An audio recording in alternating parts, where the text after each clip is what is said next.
December 18, 1944. Outside Krinkelth, Belgium. Oberleutnant Heinrich Müller pressed his eye against the commander's periscope of his Panther OSF G, scanning the snow-dusted ridgeline through the pre-dawn darkness. His tank, all 45 tons of sloped armor, and the deadly 75mm KWK 42 gun, idle with the deep rumble that marked Germany's most feared armored predator. Around him in the Ardennes forest, dozens more Panthers and Tiger IIs prepared for the opening moves of what the Führer promised would be Germany's greatest counteroffensive. Movement, 2 o'clock. His gunner, Unteroffizier Braun, reported quietly through the intercom. Müller adjusted his view. There, cresting the ridge in the growing light, came the unmistakable silhouette of an M4 Sherman. Then another. Then 5 more. The American tanks moved cautiously, their commanders visible in open hatches, breath steaming in the bitter cold. Müller felt his lips curl into something between a smile and a sneer. Shermans, he said, almost to himself. His crew knew that tone. They'd been fighting since Kursk, had seen the Americans in Normandy, and had learned to recognize easy prey. 7 of them. Braun, load armor piercing. We'll take the lead tank first, then work left to right. The Panther's loader slammed a round into the breach with practiced efficiency. Müller watched the Shermans continue their advance, completely unaware that death watched them from the tree-line. He thought of the informal name German tankers had given the M4, Tommy Cooker. The Americans called them Ronsons, after the cigarette lighter. Lights first time, every time. Both names referenced the same fatal flaw: Shermans burned. Their gasoline engines and ammunition storage made them rolling funeral pyres when penetrated by German guns. Range, 800 meters, Braun called out. Müller watched the lead Sherman, probably a 75mm variant judging by the gun length. He'd studied the American tank thoroughly. Its frontal armor measured only 51mm at the hull, 76mm on the turret face. Impressive by 1942 standards. Laughable against his Panther's 80mm gun firing at nearly 1,000 meters per second. The Sherman's own 75mm gun couldn't penetrate his frontal armor beyond 500 meters, and even then only if the American gunner got lucky with angle and impact point. The numbers told a story of mismatch. The Panther weighed 45 tons to the Sherman's 33. Its sloped armor provided equivalent protection of 140mm at the glassy plate. Its engine, the temperamental but powerful Maybach HL-230, pushed 700 horsepower compared to the Sherman's 425. And that gun, that beautiful, long-barreled 75mm, could punch through any Allied tank from distances that rendered return fire impossible. On target, Braun said. Fire. The Panther rocked backward as the gun spoke. Müller watched the tracer arc across the distance in less than a second. The round struck the lead Sherman just below the turret ring. For a moment, nothing happened. Then the tank seemed to hiccup, flame licking from every hatch and viewport. The commander, who'd been standing in his cupola, became a torch. The Sherman rolled forward another 10 meters before stopping, now burning with the characteristic fury that had earned it those grim nicknames. Traverse right, next target, Müller ordered, already watching the American response. It came exactly as expected: confusion, panic, tanks reversing or attempting to scatter. Another Panther in his platoon fired, and a second Sherman erupted in flames. The Americans were trying to return fire now, muzzle flashes blooming from their guns, but the shells fell short or ricocheted harmlessly off German armor. They're running, his driver, Gefreiter Schmidt, observed with satisfaction. Müller watched 3 Shermans retreat over the ridge, leaving 2 burning hulks and 1 immobilized tank, whose crew was bailing out into the snow. 7 against 2 Panthers, and the Americans had lost 4 tanks without inflicting a scratch. This wasn't war, it was target practice. Pitiful, Braun muttered. How do the Americans expect to win with those things? It was a question Müller had heard variations of since Normandy. Every German tanker had stories. At Villers-Bocage, SS Obersturmführer Michael Wittmann had destroyed an entire British armored column, including multiple Shermans and Cromwells, in 15 minutes with a single Tiger. At Ericourt, though the Americans claimed victory, German tank crews reported kill ratios of 3 or 4 Shermans for every Panther lost. The math seemed simple. German tanks were superior in every measurable way. Müller had served in Panzerkampfwagen IVs in Russia before transitioning to the Panther. He'd seen Soviet T-34s. Those were dangerous tanks, well-armored and mobile, with a respectable 76mm gun. The T-34 had forced Germany to develop the Panther in the first place. But Shermans? They were mechanically reliable. He'd give them that. American tankers could count on their tanks starting every morning, which was more than could be said for German armor. But reliability meant nothing when you couldn't penetrate enemy armor, when a single hit turned your tank into a crematorium. Lieutenant, his radio operator called out. Hauptmann reports his Tigers have engaged enemy armor near Buchenbach. 12 Shermans destroyed, no losses. The radio crackled with similar reports as the offensive progressed. Panthers and Tigers were tearing through American tank battalions. Near Elsenborn Ridge, 5 Tigers had stopped an entire American armored division's advance.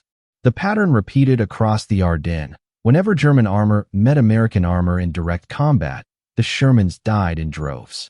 By noon, Müller's Panther had accounted for 11 confirmed Sherman kills. His crew moved through the snow-covered Belgian countryside like hunters who'd found a population of blind deer. Each engagement followed the same pattern. Spot the Shermans at distance, fire first, watch them burn. The Americans were brave. He'd give them that. They kept coming, kept trying to close the distance where their guns might be effective. But bravery without adequate equipment was just another word for suicide. Lieutenant, we're low on fuel, Schmidt reported from the driver's compartment. Maybe 60 kilometers left in the tanks. Müller grimaced. The Panther drank fuel like a man dying of thirst. Barely 400 meters per liter on roads.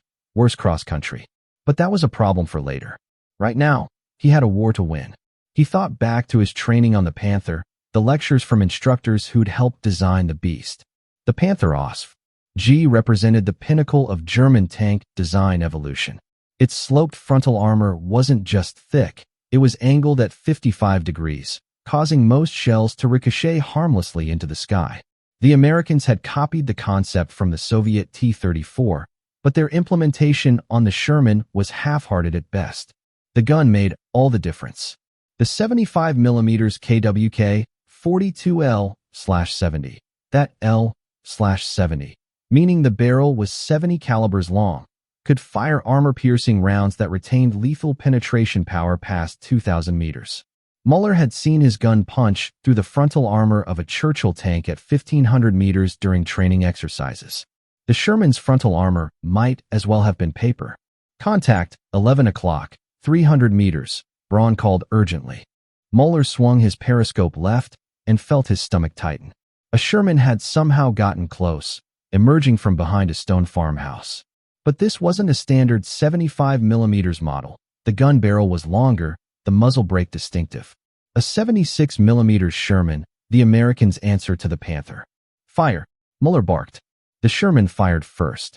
The impact against the Panther's frontal armor sounded like a giant hammer striking an anvil. Inside, the crew felt the shock through their feet and bones. Müller's vision blurred for a second, but when it cleared, he saw no penetration, no flame, no breach. The 76mm round had failed to pierce their armor. Braun's return shot hit the Sherman's turret. The American tank didn't explode. Not every hit caused the spectacular ammunition fires, but it stopped moving, smoke pouring from the hatches. A partial crew bailed out, running for the farmhouse. Good German steel, Schmidt said with relief. But Müller felt unease creeping in. The 76mm Sherman represented an improvement. Its gun could penetrate roughly 150 millimeters of vertical armor at 500 meters, enough to threaten a Panther's side armor, possibly even the glacis plate at close range with a lucky shot. If the Americans were fielding more of these, if they got smarter about tactics. He pushed the thought aside. Even the improved Shermans were inferior. The numbers proved it. A Tiger Eye's 88mm gun could penetrate 165 millimeters of armor at 1,000 meters. A Tiger II, the Königstiger, boasted frontal armor exceeding 180 millimeters and a gun that could kill any Allied tank from 2 kilometers away. Just last week, Müller had witnessed a single Tiger II destroy 9 Shermans in a roadside ambush near Bastogne. The American tanks had frantically tried to flank, to find the Tiger's weaker side armor, But the German commander simply rotated his turret and picked them off one by one. The reports from other fronts told the same story. In Italy, a single Tiger, named Tiger 131 before its capture, had shrugged off dozens of Sherman rounds during one engagement. In Normandy, Hauptsturmführer Tiger had become a legend after destroying 27 Allied tanks in a single day. The technical superiority was undeniable, measurable, proven in blood and burning metal. By mid-afternoon, Müller's company had pushed 10 kilometers into American lines. Behind them lay the smoldering wrecks of 37 Sherman tanks. The offensive was succeeding beyond initial projections. German radio operators intercepted American communications, panic calls for reinforcements, reports of entire tank platoons annihilated, officers requesting permission to withdraw. "They're breaking." Hauptmann-Steiner's voice came over the radio. "We've cut through their armor like it's training cardboard. If we keep this pace, we'll reach the Meuse River by Christmas." Müller allowed himself a moment of satisfaction. Perhaps this offensive would work. Perhaps the Americans would sue for peace once they realized their industrial might meant nothing when it produced inferior weapons. 1,000 Shermans couldn't defeat 100 Panthers if those Shermans couldn't penetrate Panther armor. But as twilight approached and his company prepared to lager for the night, Müller noticed something that troubled him. On the road behind them, they'd passed dozens of destroyed Shermans. But ahead, through his binoculars, he could see more American tanks moving into position. New ones. Fresh ones. Where were they all coming from? "Schmidt, how many Shermans have we destroyed today?" he asked. 11 confirmed for us, Lieutenant." The company claimed 43 total. "And yesterday?" 37. "The day before?" 28. Müller did the math in his head. Over 3 days, his company had destroyed more than 100 American tanks. Yet the Americans kept coming in undiminished numbers. It was as if each destroyed Sherman was instantly replaced by 2 more. How large were their reserves? "Probably pulling everything from Britain," Braun suggested when Müller voiced the question. "They must be emptying their depots." That made sense. It had to make sense. Because the alternative, that America could sustain these losses indefinitely, that their factories could replace 100 tanks as casually as a quartermaster replaced 100 mess kits, was unthinkable. As darkness fell, Müller's crew performed maintenance on their Panther. The final drive seals were leaking again, a chronic problem with the design. The engine needed an oil change, overdue by 200 kilometers, but oil was scarce. The gun's recoil mechanism showed signs of stress. These were minor issues, manageable, but they added up. A Panther required skilled mechanics and constant attention. Still, it was worth it for the combat superiority. Müller settled into his sleeping role beneath the tank's hull, listening to American artillery thunder in the distance. Tomorrow they'd advance again. Tomorrow they'd kill more Shermans. The technical superiority of German armor would carry the day. It had to, because if it didn't, if somehow quantity could triumph over quality, then everything Müller had believed about modern armored warfare was wrong. December 22, 1944. For days into the offensive, Müller's Panther sat motionless on a forest road, its engine silent not by choice, but by cruel mechanical reality. Schmidt lay underneath the hull, cursing with creative proficiency as he tried to repair the failed final drive, again. The same component that had been leaking 4 days ago had now seized completely, leaving 45 tons of sophisticated German engineering as useful as a stone monument. "How long?" Müller asked, knowing he wouldn't like the answer. 6 hours if we had the parts, Lieutenant." "We don't have the parts." Schmidt emerged from beneath the tank, his face smeared with grease and frustration. "The bearing assembly is completely destroyed. We need a replacement from depot, or we need to cannibalize another Panther." Müller looked down the road where 2 other Panthers from his company sat disabled. One had thrown a track. The interleaved road wheel design that gave the Panther's superior cross-country performance also meant that frozen mud could jam the entire system. The other had suffered engine failure, the Maybach's delicate temperament finally giving out after being pushed beyond its operational limits. 3 Panthers. 3 of the most fearsome tanks in the world. Defeated not by American guns, but by their own complexity. There, Braun pointed to a knocked-out Panther from another unit, victim of an artillery strike the previous day. "We can pull parts from that one." It took them 3 hours. 3 hours of back-breaking work in sub-zero temperatures. 3 hours during which they were vulnerable to American air attack, 3 hours that should have been spent advancing. When they finally got the Panther operational again, Müller checked his fuel gauge and felt his stomach sink. Less than a quarter tank remained, barely enough for 30 kilometers of road march. Fuel trucks are supposed to meet us at Lignaville, his radio operator reported. Hauptmann-Steiner says they're 2 hours behind schedule due to American air attacks on the supply route. 2 hours. 2 hours sitting stationary while the offensive momentum bled away. Müller watched a column of infantry march past, their faces hollow with cold and exhaustion. Many were teenage boys, 16, 17 years old, pressed into service as Germany scraped the bottom of its manpower reserves. They looked at the Panther with something like reverence. These boys who'd been told that German technical superiority would win the war. Müller climbed back into his tank and checked the ammunition count. 18 armor-piercing rounds remaining, down from the standard 82 they'd started with. They'd fired 64 times in 4 days and destroyed 73 American tanks. Some targets required multiple hits. Others were shared kills with other Panthers. A remarkable kill ratio by any measure. But those rounds couldn't be replaced here, in the field. They required factory production, specialized components, quality control that took time Germany no longer had. When the fuel trucks finally arrived, Müller learned they'd lost 3 tankers to American fighter bombers. The remaining trucks carried barely half their intended loads. His Panther received 300 liters instead of the 800 it needed for full operational range. Every tank in the company faced the same shortage. "Make it last," the supply sergeant said grimly. "Next resupply isn't scheduled for 3 days." 3 days. The Panther consumed fuel at a staggering rate, nearly 200 liters per 100 kilometers under combat conditions. 300 liters meant maybe 150 kilometers of range, and that was optimistic. Meanwhile, the Americans were falling back to prepared positions, forcing German armor to pursue cross-country, where fuel consumption doubled. As they prepared to advance again, Müller noticed something else troubling. A Tiger II from the neighboring battalion sat abandoned by the roadside, its massive bulk blocking half the narrow road. The crew had simply walked away from it. Müller pulled alongside and called to an infantry officer coordinating traffic. "What happened to the Tiger?" "Transmission failure," the officer replied with barely concealed disgust. "Third one this week in that battalion. Can't be repaired in the field. Engineers will have to come back with a recovery vehicle, if we have fuel to spare for recovery operations." Müller stared at the abandoned King Tiger.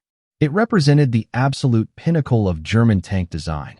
Frontal armor that no Allied gun could penetrate, an 88mm gun that could kill anything on Earth, 70 tons of Krupp steel, and German engineering excellence. And it sat there useless, betrayed by an overstressed transmission that had been a known weakness since the design phase. The Americans didn't build tanks like the King Tiger. They couldn't. Their factories lacked the precision machinery, their engineers lacked the sophistication. But American tanks started every morning.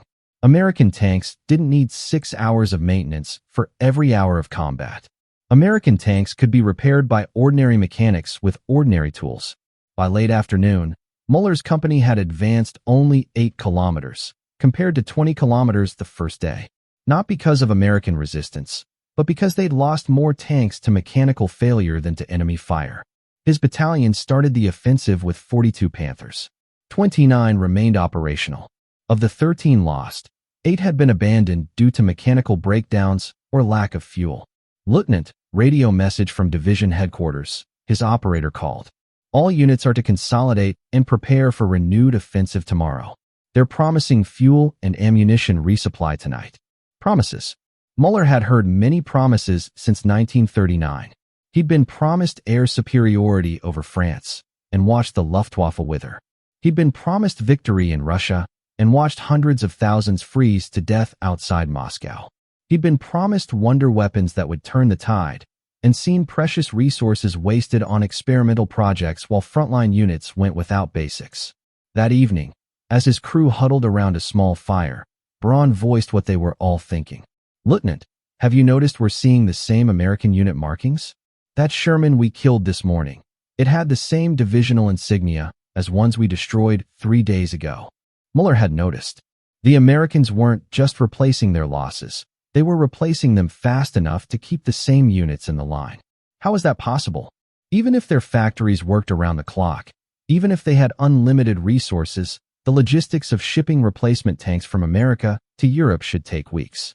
They must have huge reserves staged in rear areas, Schmidt suggested. Probably been stockpiling for months. But that didn't fully explain it. Müller had captured American supply documents during the fighting in Normandy. He'd seen the requisition forms, the inventory lists. The Americans tracked everything with obsessive detail, and their supply chains moved with mechanical efficiency that German logistics officers could only dream of.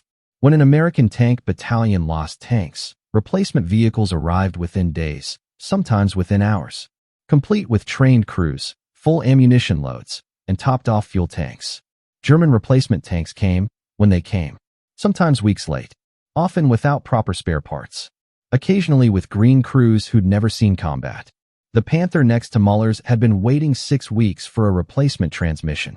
The crew kept it running through mechanical improvisation and prayer. A runner arrived with dispatches from division.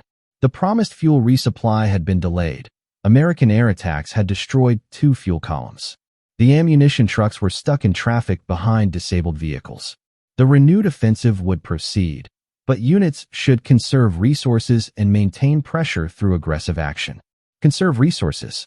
Maintain pressure. Aggressive action. The words of commanders who were running out of everything except empty phrases. Müller looked at his Panther, at its thick armor and powerful gun, at the engineering excellence that made it superior to any American tank in direct combat.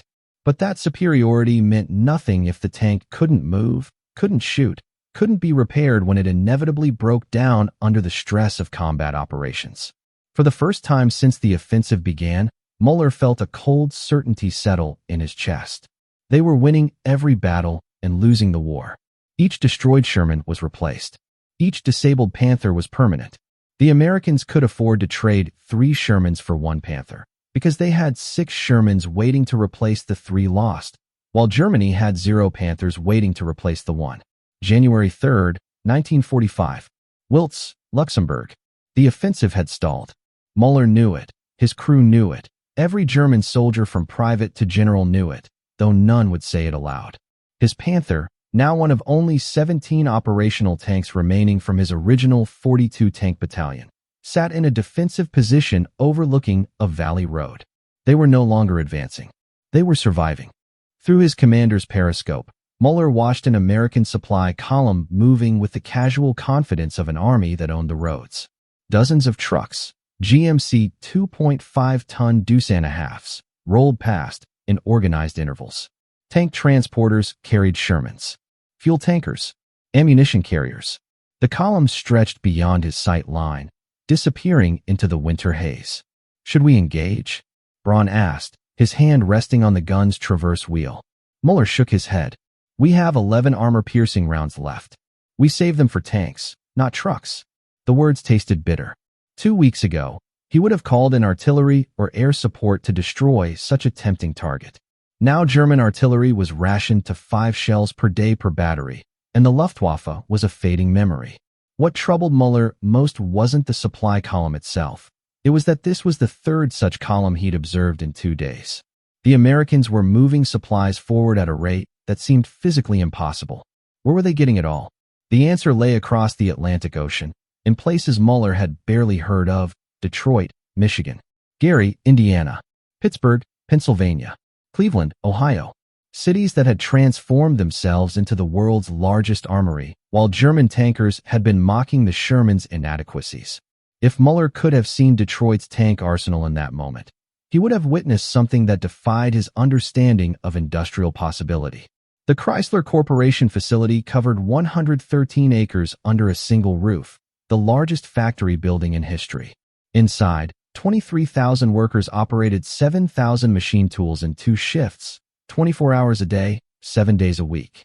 They weren't just building tanks. They were manufacturing them with assembly line precision that reduced complex military vehicles to a series of repeatable steps. A Sherman tank contained roughly 8,000 parts. In German factories, skilled craftsmen assembled these components with precision, attention to tolerances and specifications. Each Panther required approximately 150,000 man-hours to produce, from raw steel to finished tank. The Chrysler tank arsenal produced a complete Sherman every 2 hours. Not 2 hours of labor spread across weeks, 2 actual clock hours from start to finish. The math was staggering. 1 Sherman every 2 hours meant 12 Shermans per day. The Chrysler plant alone produced over 25,000 tanks during the war. But Chrysler was only one of several manufacturers. Ford's River Rouge plant produced thousands more. Fisher Body, Pacific Car and Foundry, Baldwin Locomotive Works, Federal Machine and Welder, American Locomotive Company, 11 major manufacturers, each running multiple shifts. At peak production in March 1943, American factories completed 2,464 Sherman tanks in a single month. That was more than Germany's total Panther production for the entire year. The numbers weren't just impressive. They were incomprehensible to a military mindset that still thought of tanks as precision weapons, individually crafted by skilled workers. The Americans had taken a different approach. They'd accepted that the Sherman was inferior in direct combat. They'd built it anyway, built it simpler, built it faster, built it in quantities that transformed industrial capacity into a weapon more devastating than any individual tank's gun. "Lieutenant, look," Schmidt said, pointing down the valley. Another column approached, this one carrying tanks. But these weren't traveling on transporters. They were moving under their own power. 20 Shermans in parade formation, their tracks chewing up the frozen road, exhaust fumes rising in the cold air. They weren't rushing into battle. They were simply driving to their assigned positions, confident that fuel would be available, that ammunition would be waiting, that if one broke down, another would replace it. Müller had traveled from Germany to Belgium, a distance of perhaps 500 kilometers, and watched his battalion shrink from fuel shortages, mechanical failures, and lack of spare parts. These American tanks had crossed an ocean. They'd been built in Detroit or Cleveland, loaded onto trains, transported to eastern seaports, loaded onto Liberty ships, sailed through U-boat-infested waters, unloaded in Britain or France, driven to forward depots, maintained, fueled, crewed, and sent into combat. All with a logistical efficiency that moved thousands of tons of war material as routinely as a German housewife moved groceries from market to kitchen. Behind those 20 Shermans were 20 more. And behind those, 20 more. In depots across Britain and France, thousands of replacement Shermans sat ready. Every destroyed tank was just an accounting entry, quickly balanced by another tank rolling off an assembly line in a city whose factories never stopped, never slowed, never ran out of steel or rubber or components. "They're not even trying to hide," Braun observed with confusion. "They know we're here. They must have spotted us." They had spotted the Panther. American reconnaissance aircraft had likely noted its position hours ago. But the column continued anyway because the Americans had done their own math. 1 Panther with 11 rounds wasn't worth rerouting an entire supply operation. If the Panther attacked, American doctrine called for the column to scatter, radio for support, and within 30 minutes, artillery, tank destroyers, and fighter bombers would reduce that Panther to smoking wreckage. The Americans could afford that exchange. Germany could not. Müller thought about the intelligence briefings he'd attended before the offensive. German intelligence estimated the Americans had approximately 1,500 tanks in the European theater. Those estimates were now clearly wrong, catastrophically wrong. The Americans had already lost more than 1,500 tanks in the Ardennes alone, yet their armored strength appeared undiminished. What Müller didn't know, couldn't know, was that by January 1945, over 49,500 Sherman tanks had been produced. Of those, roughly 15,000 were in the European theater or en route. Another 5,000 served in the Pacific. Thousands more sat in training facilities, maintenance depots, and reserve stockpiles. The Americans had built enough Shermans to lose 10 for every German tank destroyed and still maintain numerical superiority. Germany had produced approximately 6,000 Panthers total. About 2,000 remained operational on all fronts, Eastern, Western, and Italian. Tigers and King Tigers numbered in the hundreds, not thousands. Each one represented months of specialized labor, irreplaceable expertise, resources that couldn't be spared from elsewhere. That evening, Müller's company received orders to withdraw 15 kilometers to new defensive positions. Not a tactical repositioning, a retreat. The word wasn't used officially, but everyone understood what it meant. The Great Offensive had failed. Now came the grinding defensive warfare that would characterize Germany's final months. January 15, 1945. Near St. Vith, Belgium. The morning brought fog so thick Müller could barely see 50 meters. Perfect weather for defense. American fighter bombers couldn't fly in this soup. But the fog also meant he heard the Shermans before he saw them. The distinctive sound of their engines, 9-cylinder Continental radials, reliable as sunrise, came from multiple directions. Müller counted by sound alone. 6 from the north, maybe 8 from the east, more from the west. They were surrounding his position, not rushing in for a direct assault, but methodically establishing a perimeter. "They know we're here," Braun said unnecessarily. Of course they knew. American reconnaissance was thorough, systematic. They'd mapped every German position, noted every strong point, identified every Panther and Tiger. Now they were doing what they did best, applying overwhelming force to eliminate resistance piece by piece. The first Sherman appeared through the fog at 400 meters, hull down behind a stone wall. Müller recognized the long barrel of a 76 mm gun. Before Braun could fire, 2 more Shermans emerged from different angles. Classic American doctrine, using numerical superiority to create crossfires that negated German armor advantages. "Target left, fire," Müller commanded. The Panther's gun roared. The leftmost Sherman took the hit on its frontal slope and shuddered to a stop, smoke pouring from the engine deck. Not a catastrophic kill, but a mobility kill. Good enough. But before Braun could reload, all 3 remaining Shermans fired simultaneously. One round ricocheted off the Panther's mantlet with a sound like God's anvil. Another hit the glassy plate and deflected high. The third struck their right track, and Müller felt the entire tank lurch as the track separated. "Track hit. We're immobilized," Schmidt yelled from the driver's position. Immobilized. The word carried death sentence weight. A mobile Panther could fight or flee. An immobilized Panther was a stationary target for every American gun in range. "Traverse right. Engaged at 76. Müller barked. Braun fired. Another Sherman died, its turret blown half off the hull ring. But now 4 more appeared through the fog, and these were different. Smaller, lower profiles, and moving fast. M18 Hellcat tank destroyers, mounting the same 76 mm gun, but on a lighter, faster chassis. They split up, racing to flank positions where even the Panther's sloped armor couldn't save it.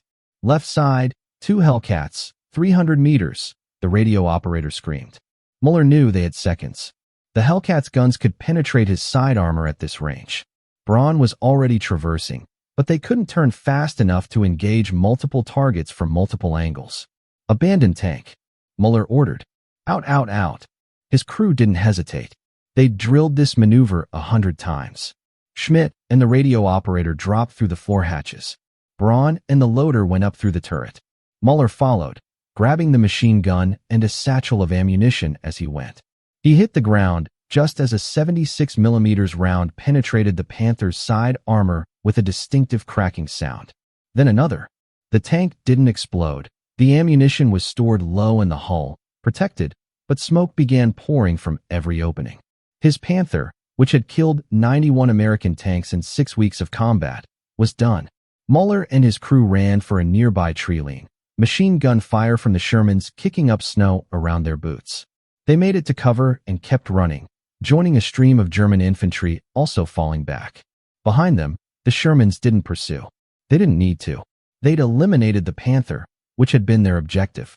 American doctrine didn't call for heroic charges or reckless pursuits, just methodical, systematic destruction of German combat power.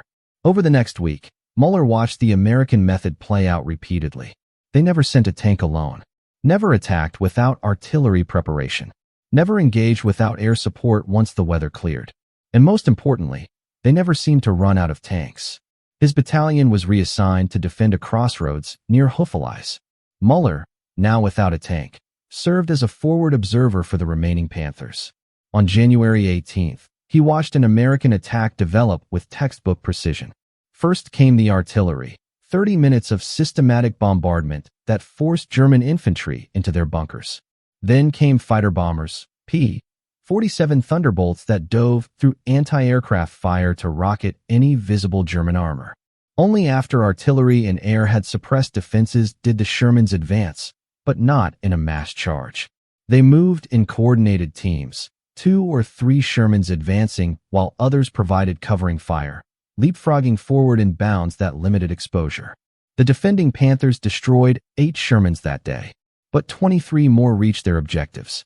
The Panthers ran out of ammunition or were forced to retreat before German positions were overrun. And the next day, the destroyed Shermans had been replaced. Müller watched recovery crews tow them away with the same casual efficiency they'd shown supplying forward units. Damaged tanks went to repair depots. Destroyed hulks were stripped for parts. Crews from destroyed tanks received new Shermans within 48 hours. German losses were permanent. When a Panther fell, that was one fewer Panther in the entire German army. Replacement tanks came in dribs and drabs. 3 here, 5 there. Never enough to restore units to full strength. Experienced crews were even harder to replace.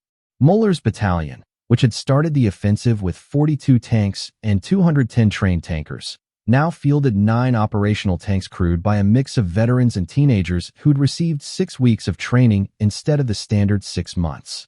"It's like trying to empty the ocean with a bucket," Braun said one evening as they watched another American supply column roll past unmolested. "We kill 10, 20 comes. We knock out a dozen, 30 appears. Where the hell are they all coming from?" Müller didn't answer, but he finally understood. The Shermans weren't coming from warehouses or depots. They were coming from factories that never stopped. Every day, American assembly lines produced another 100 tanks. Every week, convoys brought another 1,000 tons of ammunition, fuel, spare parts. Every month, the American economy converted another $1 billion of industrial capacity into instruments of war. Germany's economy was collapsing. Factories were being bombed into rubble. Oil refineries in Ploiești were gone. Fuel production had dropped to trickles. The Ruhr industrial region was under constant air attack. Skilled workers were being drafted as the manpower crisis deepened. Transportation networks were shattered, making it difficult to move the reduced production that did exist. February 8, 1945, west of the Rhine River. Müller had been reassigned to a newly arrived Panther OSF. G, one of the last to roll out of German factories before Allied bombing reduced production to a near standstill.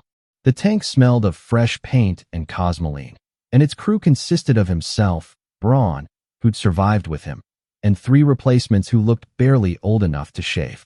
The new loader, a boy named Hans who claimed to be 18 but was probably 16, had never seen combat. The radio operator had 2 weeks of training. The driver had experience, on tractors, not tanks. Müller had gone from commanding one of the most elite armored units in the Wehrmacht to babysitting children in a war that was already lost. "Contact, 12 o'clock, 800 meters, Braun reported. Multiple Shermans advancing in line. Müller counted 9 tanks moving across an open field in a formation that would have been suicide 6 months ago. But these Americans had learned. They moved with infantry support, half-tracks trailing behind. Artillery fire was already falling on suspected German positions. 2 P-47s circled overhead, ready to dive on any German armor that revealed itself. "Engage lead tank," Müller ordered. Braun fired. The lead Sherman took the hit on its frontal armor and stopped, smoke pouring out. The crew bailed immediately. American doctrine emphasized crew survival over tank preservation. Better to lose a tank than train tankers. But the moment Müller's Panther fired, everything fell on them. Artillery shifted to their position. The remaining 8 Shermans maneuvered to flank. The P-47s rolled into attack dives, their distinctive silhouettes growing larger against the gray sky. "Reverse. Get us into cover," Müller shouted at the young driver. The boy panicked, stalling the engine. Precious seconds evaporated as he fumbled the restart procedure. A rocket from a P-47 struck 30 meters away, showering the Panther with frozen dirt and shrapnel. Machine gun rounds sparked off the turret armor. The engine finally caught. They lurched backward into a tree line just as 76mm rounds from multiple Shermans converged on their previous position. One shell clipped their engine deck, and warning indicators lit up across the driver's panel. "Engine temperature critical," the young driver yelled, his voice cracking with fear.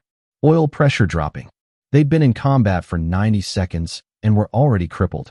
Müller made the calculation instantly. They could stay and die, or retreat and possibly save the tank and crew for another day. There was no honor in pointless death. Fall back to secondary position, he ordered. Maximum speed. The Panther limped away, trailing smoke, while 9 Shermans methodically advanced to occupy the ground they'd abandoned. The Americans didn't pursue the damaged German tank. Why would they? They owned the battlefield. Tom was on their side. That evening, Müller attended a meeting of company commanders at battalion headquarters, a farmhouse basement lit by candles because fuel for generators was reserved for critical operations. The battalion commander, Major Hoffman, looked 20 years older than his actual age of 38. "Gentlemen, our situation is straightforward," Hoffman said without preamble. "We have 14 operational tanks. The Americans opposite us have at least 80, possibly more. Intelligence reports they receive replacement tanks faster than we can destroy them." He let that sink in, then continued. "Our mission is to delay their advance to the Rhine. We are not expected to stop them. That's impossible with current resources. We delay. We trade space for time. And we do it efficiently." Efficient.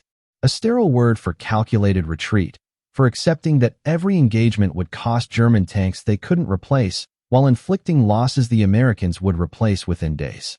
New doctrine from Army Group, Hoffman continued. "We no longer engage enemy armor unless we have at least 3-to-1 superiority, 3 of our tanks for every one of theirs. We ambush, shoot, and displace before they can return fire effectively. No heroic last stands. No defending positions to the last tank." Müller understood the mathematics. A Panther could kill 3 or 4 Shermans in ideal conditions, from ambush, with good visibility, at range where German guns were effective and American guns were not. But ideal conditions rarely existed. Most combat happened at ranges where Sherman guns could penetrate Panther side armor. Most engagements involved air support and artillery that negated German armor advantages. And most importantly, the Americans had learned to avoid fair fights. "Question, Herr Major," a young lieutenant asked. "If we're only engaging with 3-to-1 superiority, and they have 80 tanks while we have 14, when do we ever engage?" Hoffman's expression answered the question before his words did. "Exactly, Lieutenant. We're not here to win battles. We're here to make them pay for every kilometer while the fatherland prepares other defenses." Other defenses? Müller knew what that meant. Nothing. There were no secret wonder weapons coming. No miraculous counteroffensive. No diplomatic solution. Just desperate old men in Berlin issuing increasingly delusional orders while the Reich burned. Over the next 3 weeks, Müller's company fought a dozen engagements. They destroyed 37 American tanks, a respectable tally by any measure. But those 37 destroyed Shermans were replaced within a week. Meanwhile, Müller's company's strength dropped from 14 tanks to 6. 3 lost to combat, 5 to mechanical failures that couldn't be repaired without parts that didn't exist. The American method was grinding and inexorable.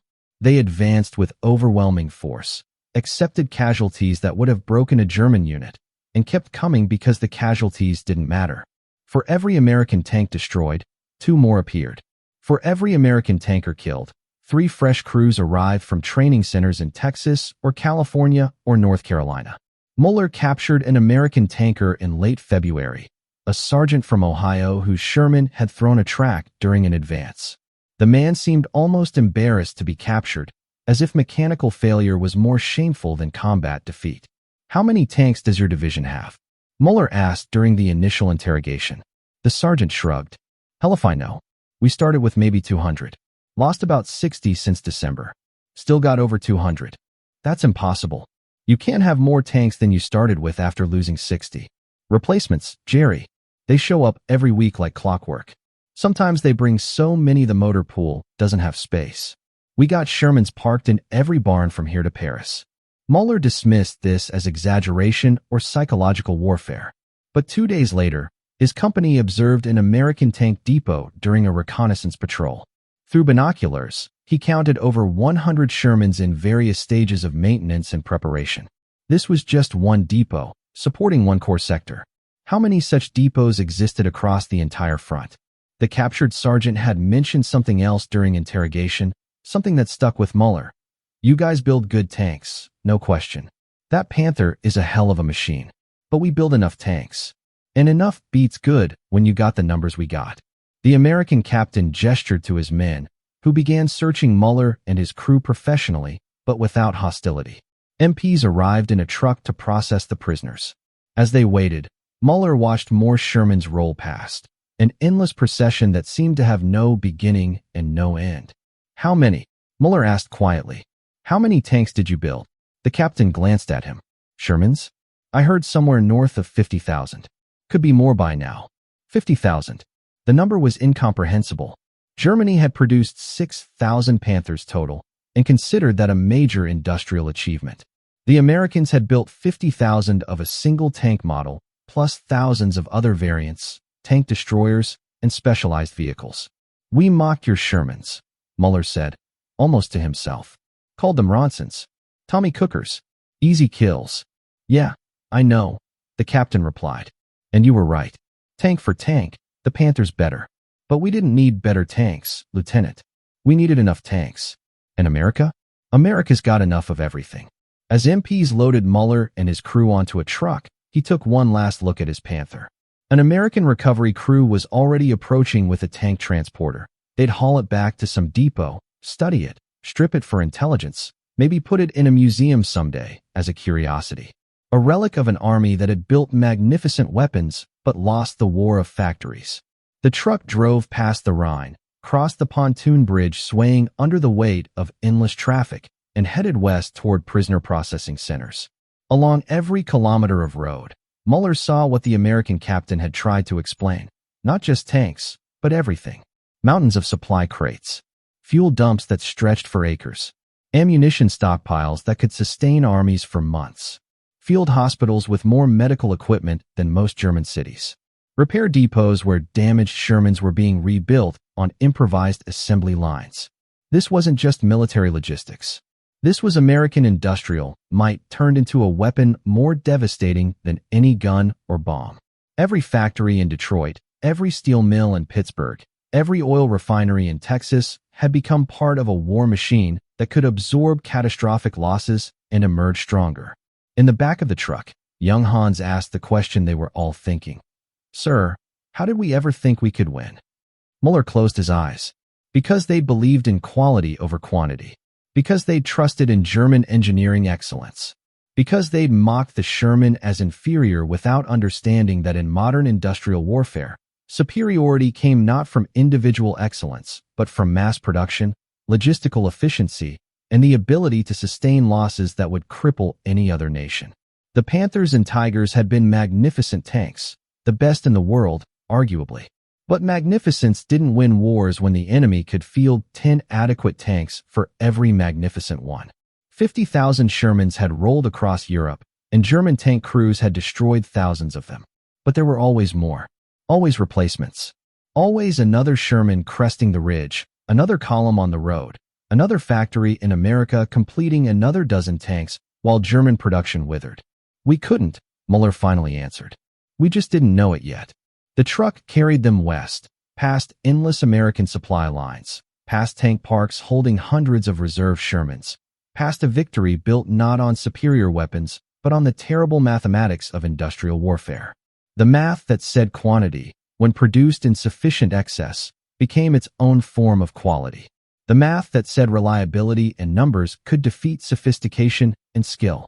The math that America had mastered while German tankers were still mocking the Sherman as a tin can. 50,000 tin cans had won the war.